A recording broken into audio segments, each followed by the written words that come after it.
Bismillahirrahmanirrahim. Assalamualaikum warahmatullahi wabarakatuh. Sampurasun. Wilujeng anjing pamiarsa para siswa kalih sepuhna nuju nyaksini ye pidangan televisi edukasi. Mugia rahmat sedang kasalamatan nyarangan Bapak Ibu sadek sadaya dina nggoning mancen damel sadi dinten. Puji rawuh syukur urang sangakeun ka hadrat Allah Subhanahu wa taala. Rehna urang tiasa tepung lawung dina acara ngaguar pengajaran bahasa Sunda. Nu baris dipidangkeun ku tim pangjejer ti MGMP SMP MTS Kabupaten Garut nu dijomantarakeun langsung ti Dinas Pendidikan Kabupaten Garut.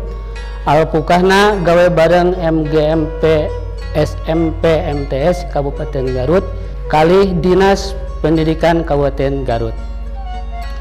Dina dinten ieu jejer acara anu baris dipidangkeun nyaeta ngeunaan bahan pengajaran bahasa Sunda pikeun siswa-siswi SMP MTS kelas 8 semester 2 anu ngawengku 2 kompetensi dasar. Tinangtos saderek tumaros bahan pengajaran naon wae nu baris dipidangkeunana. Kumaha carana sangkan urang tiasa maham kana eusi eta pidangan luyu sareng maksad tujuan anu kaunggal dina kurikulum bahasa Sunda. Pikir ngawal eta patarosan sumangga urang sami-sami Bandungan kalayan gemet pidangan salajengna nu baris didugikeun ku salah sawios pangjejer ti MGMP. Wilujeng nyakseni. Assalamualaikum warahmatullahi wabarakatuh. Sampurasun. Para siswa nu dipika asih tur dipika geus wilujeng tepang deui dina acara ngaguar pangajaran basa Katut Budaya Sunda. Satea acan medar kana pangajaran basa Sunda sumangga wae di acara urang kawitan paosan ayat basmalah. Bismillahirrahmanirrahim. Dina lawungan satea acana hidup parantos sasarengan diajar perkawis pakeman basa. Lawungan ayeuna materina urang kelaskeun kana pengajaran 2 semester 2 ngeunaan drama. Materi drama lawungan kahiji baris dipedar perkawis wangenan sareng wangun drama. Anapun tujuan pengajaran materi ieu siswa dipiharep bisa ngajentrekeun wangenan drama dumasar kana sababaraha genre jeung deui bisa nataan rupa-rupa wangun drama dina sastra Sunda. Satea acan medar kana materi ieu yuk urang lalajoanan heula pintonan ieu. Dicaritakeun Kean Santang nuju ngalatih jajaten sareng rakana Pangeran Walang Sungsang.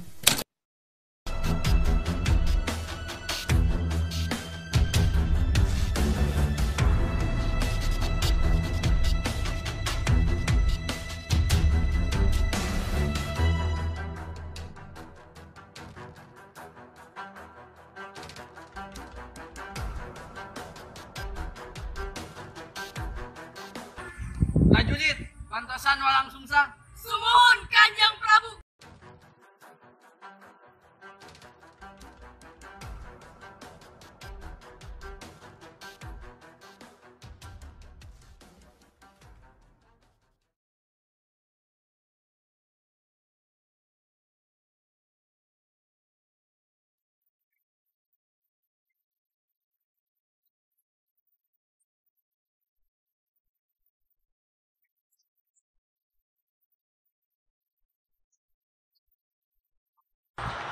Kean Santang nuju dirungkup kabingungan. Manehna hayang ningali getih sorangan. Hiji-hiji acara kaulah kedua wartos ka Kanjeng Rama Prabu Siliwangi.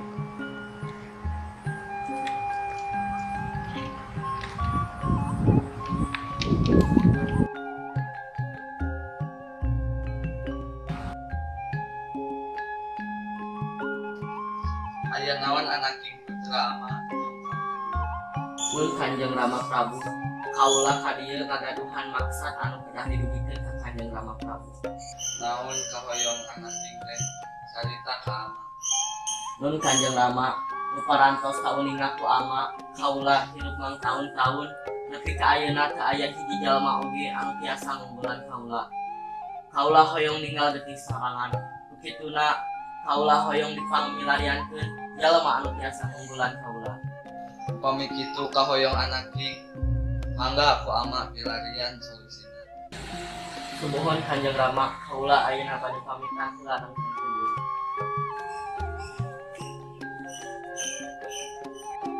Teh Nyai, tara-tara Kian Santang nepikeun kahoyongna ka ama. Sumuhun aku hoyongna kedah dicuma. Prajurit,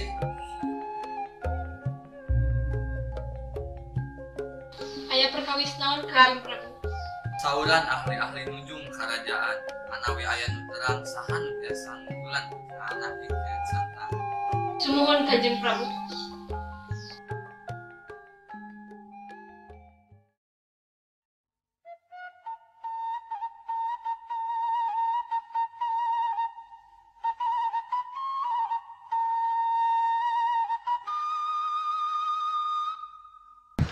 Aya naon Rai? Anjeun teh katinggal sigana bingung. Teu kunaon-naon teh ngan kaula nuju kagungan hiji masalah. Yen kaula hayang ninggal detik serangan. Ngan di Pulau Jawa sareng Pajajaran teu aya hiji jalmi oge anu tiasa ngelehkeun kaula dina adu jajah teh. Ai Kanjeng Rama Prabu Siliwangi parantos terang deui. Parantos teh. Oh, sumuhun atuh. Antosan we ari kitu.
Kaula ngumpulkeun anjeun sadaya margi aya maksud sareng tujuan. Putra kaula Kian Santang hoyong ngalawan hiji jalma anu bisa ngunggulan anjeun. Margi kitu saha anu terang jalma anu bisa ngunggulan putra kaula Kian Santang. Kanjeng Prabu jagoan di mana-mana terus fungsi ditaruhkeun sareng Raden Kian Santang. Sumuhun sadayana teu aya nu tiasa nandingan kasaktian Raden.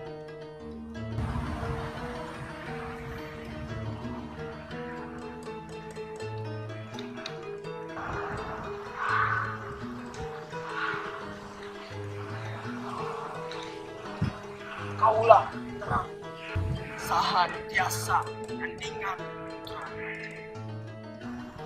Saha jalma eta teh? Eta jalma jauh ti dieu. Namina Bagenda Ali. Manehna aya di dieu. Lamun putra kaula ditarungkeun sareng Bagenda Ali, saha anu bakal Saha bieu aki-aki eta? Sumuhun sin kuring jajan fungsi ngali eta aki di pajajaran. Pinten kita aki-aki teh jalma anu mere atuju. Beunaan salah Raden. Upami kitu, Raden udah milarian kaputusan cariosan aki-aki nu bari datang. prajurit sauran Kian Santang kami menghadap kaula.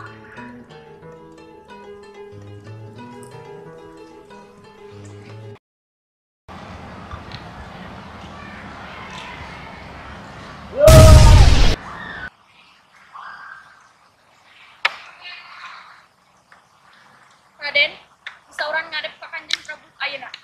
Mohon prajurit.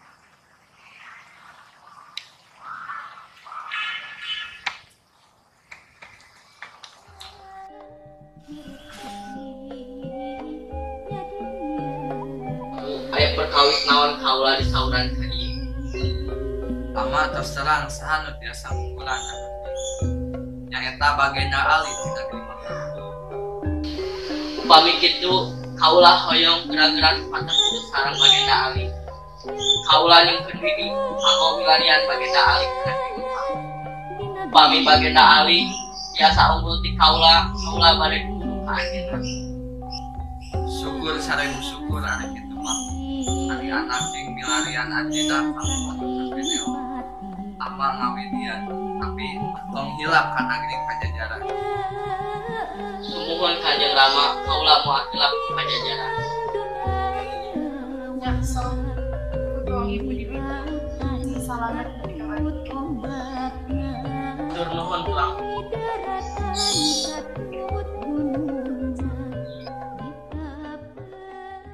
Sabab ku kasaktiana Kian Santang lempang tarik jeung napak kancang. Lempang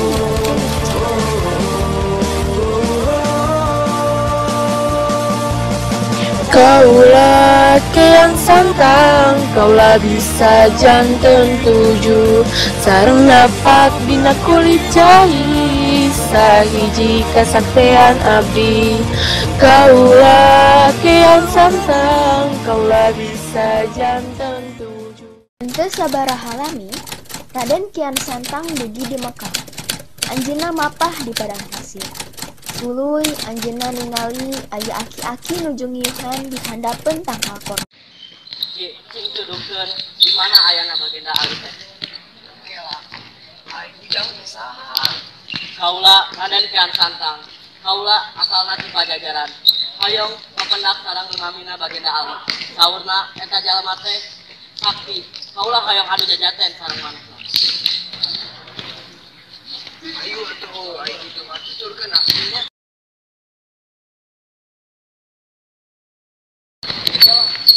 Kita pasti tinggalin.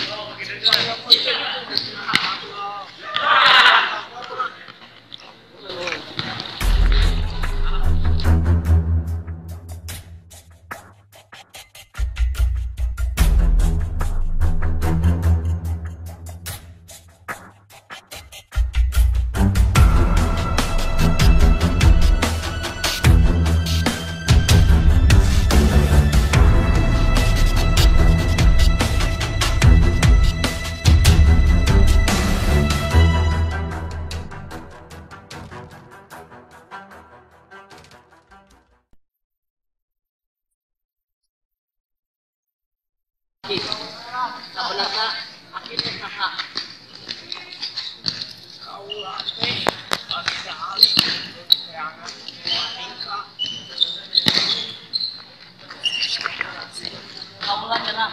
Kaula hoyong guru ka Bagenda Ali.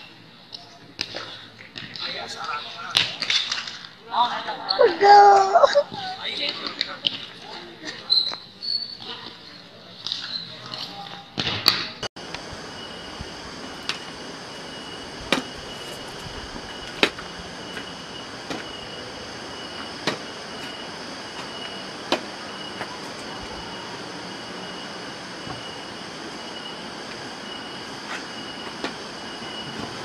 ya, Andika ya kudu asup ke agama Islam, kudu ngucapkeun kalimat syahadat.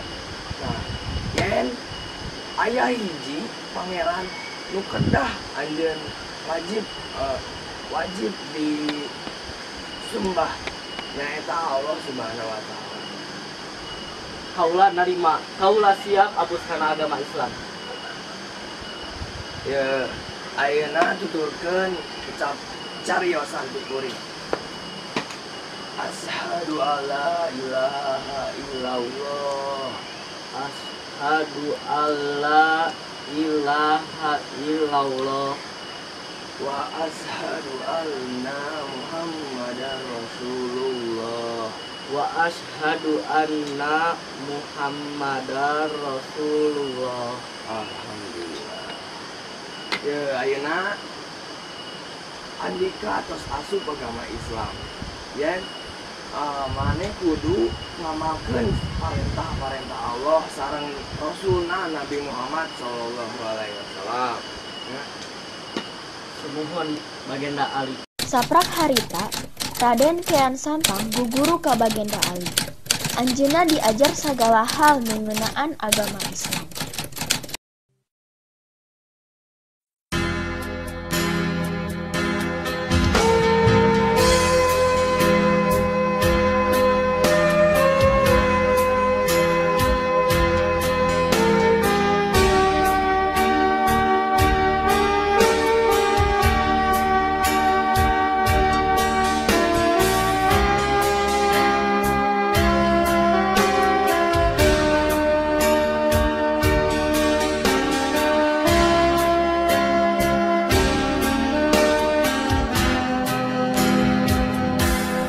Ayu urang saradia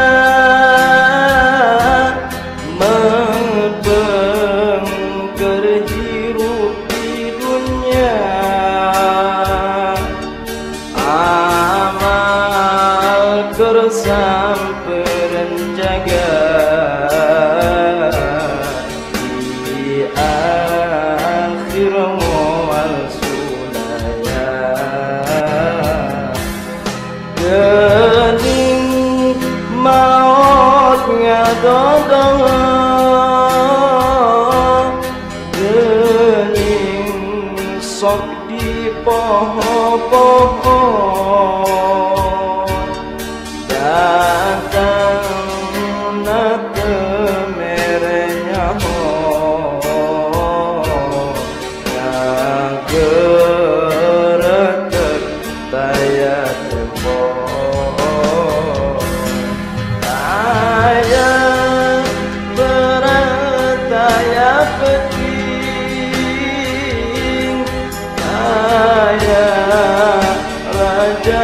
saya kuring di mana ajal bersumpi pemenang nawar hati lain meret lain sugan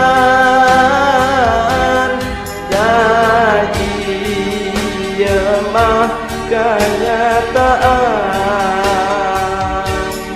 kabeh pasti ngaranapan najan cerik galirian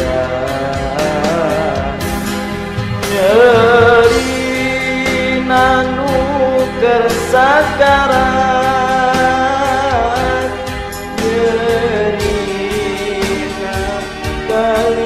terliwat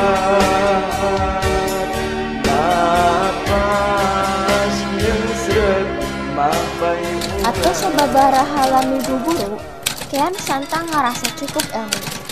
Anjeunna pamit ka Bagenda Ali. Assalamualaikum Kanjeng Bagenda Ali. Waalaikumsalam. Kaula di dieu bade nyuhunkeun widi. Kaula hoyong uih ka Pajajaran. Kaula di Widya. Dan ulah berdiri. Ulah hilap pengajaran di kaula. Yes, Allah nu kudu disembah wajib namanya. Sumuhun Bagenda, kaula moal hilap kana pangajaran ti Bagenda. Hatur nuhun pisan kana sagala ilmu nu tos diajarkeun ka kaula.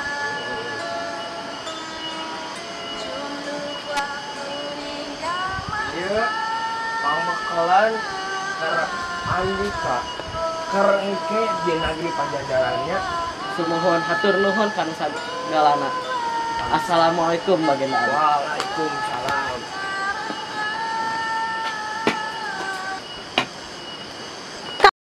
Raden Kian Santang mulang ke Pajajaran. Manehna disambut atoh ku kulawargi sareng rakyat Pajajaran. Action. Anaknya putra amat tumbang Pajajaran. Ditinggal dina kawana sigana aen robi. Sumuhun Kanjeng Rama Prabu, ayeuna kaula keslebet kana agama Islam. Agama nu ngajarkeun yen ngan aya hiji pangeran anu wajib disembah, nyaeta Allah Subhanahu wa taala. Kaula pulang deui ka Pajajaran diamanatan ku Bagenda Ali yen kaula kudu nyebarkeun agama Islam di Pajajaran. Ayeuna kaula bade ngajak heula ku kulawargi pikeun abus agama Islam. Mangga wae ama mah teu ngalarang anak ing asup agama mana wae. Laos ayeuna mah anak ing istirahat heula.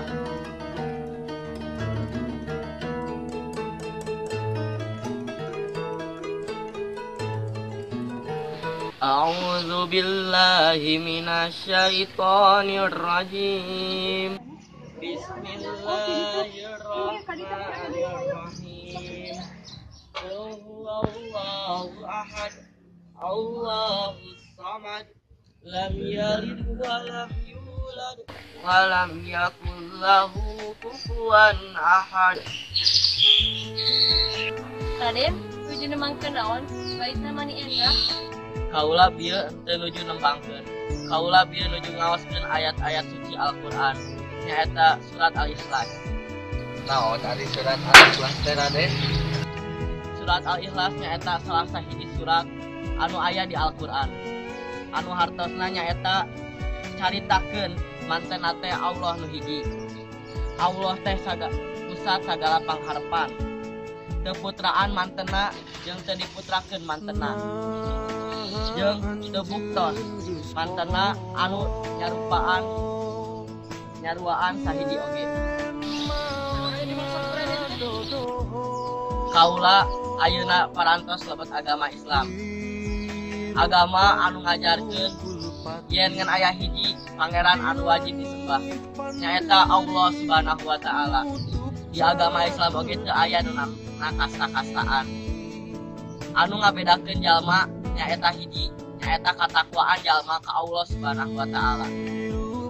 Ayeuna kaula bade ngarajak anjeun sadayana pikeun abus agama Islam. Iya kena didugikan ke Kanjeng Prabu. Musim kuring sadaya teh biasa nganggep agama Islam, kumaha Raden? Kaula henteu maksa aranjeun sadayana lebet agama Islam. Tos dijentrekeun ku Allah dina Quran surat Al-Baqarah 256. Yen Allah henteu maksa kanggo lebet agama Islam. Sanyana Allah Maha ngadangu sareng Maha unina. Nah, di agama Islam mah eueuh sistem pakarsaan. Sumuhun aya hiji pangeran anu patut disembah. Ayo atuh urang sarerea asup agama Islam. Ayo. Raden, upami abdi salarea bade nanggem agama Islam, kumaha carana? Sok ayeuna mah aranjeun sadayana ngajalajan heula.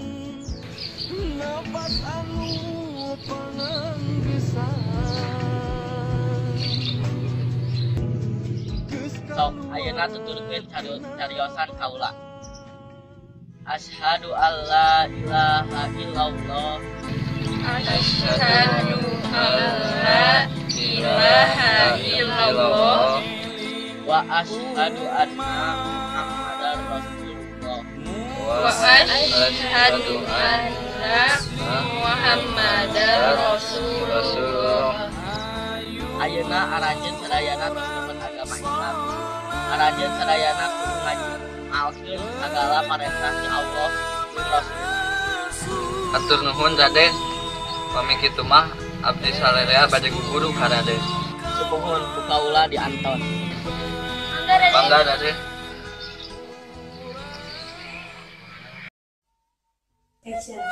Kanjeng Prabu, simkuring Kian Santang nyiarkeun agama Islam. Usaha etik rahayat anu nyanggem agama Islam.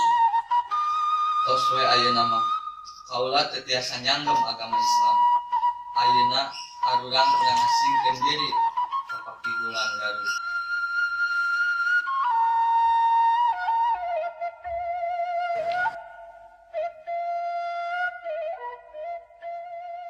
Assalamualaikum. Waalaikumsalam. Tuang Ibu, upami Kanjeng Rama Prabu ayeuna nuju di mana? Aduh, duka teu tenang. Raden, bieu simkuring hadamu Prabu Siliwangi teh bade angkat ka Pakigulan Garut salah prajuritna. Upami kitu kaula bade milarian Kanjeng Rama Prabu. Nya, sok hati-hati.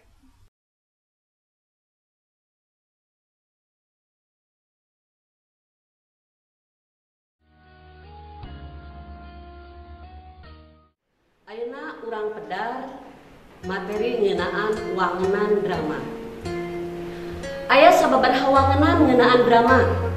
Anu hiji, drama nyaeta carita sandiwara anu matak sedih atawa kajadian nu matak pupurayeun jeung matak sedih. Ieu numutkeun Kamus Umum Basa Sunda. Kadua, drama nyaeta salaku komposisi syair atawa prosa nu dipiharep bisa mere gambaran kahirupan jeung karakter ngaliwatan paripolah atawa acting atawa paguneman anu dipintonkeun. Kadua, carita atawa kisah utamana anu ngalibetkeun konflik atawa emosi khusus disusun pikeun pintonan teater. Ieu tarjahan tina Kamus Besar Bahasa Indonesia.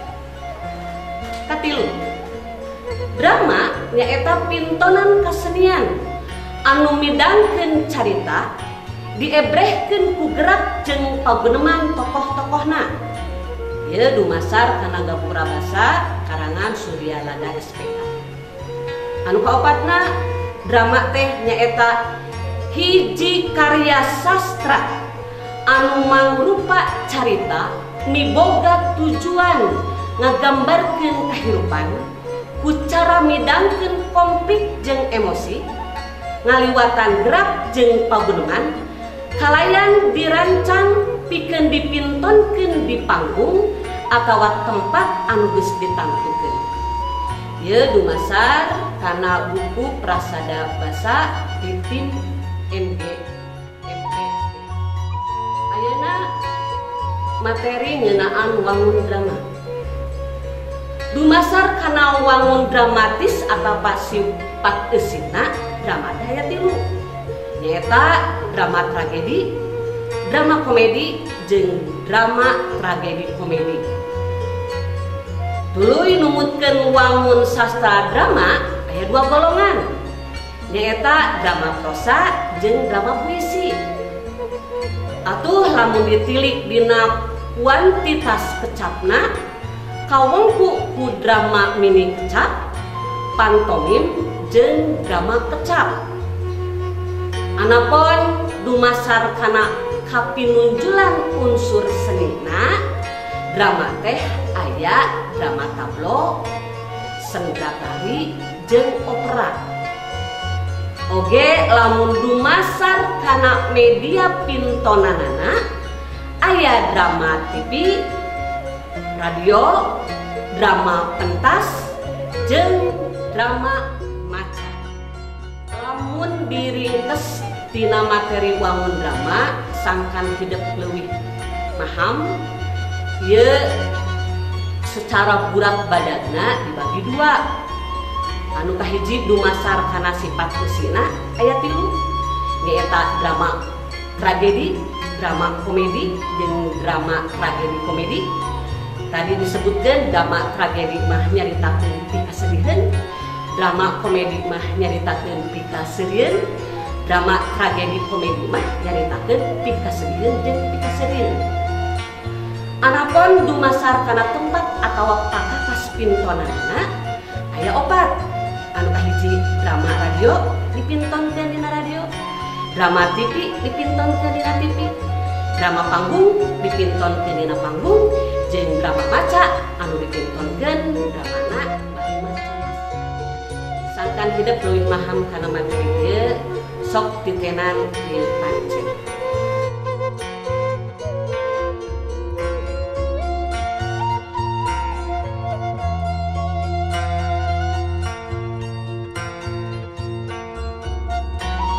Pedaran anu tiasa didupkeun dina longgan ayeuna tepang deui minggu payun dina pedaran salajengna.